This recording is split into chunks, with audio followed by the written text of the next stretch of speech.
வணக்கங்க, எப்படி இருக்கீங்க? நல்லா இருக்கீங்களா? நாங்க மித்து பிரியா பேசுறாங்க. இவ புதுசா ஒரு பொருள் லான்ச் பண்ணாலும் இருக்கோம், அதை பத்தி பேசுறாங்க வந்திருக்கேன்.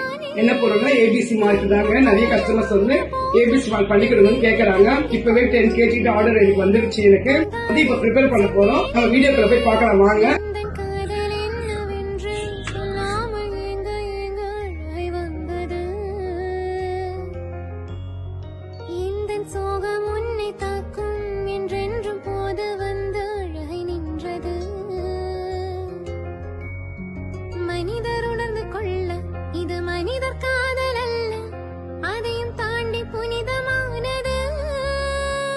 அபிராமியே தாலாட்டு சாமியே நான் தானே தெரியுமா?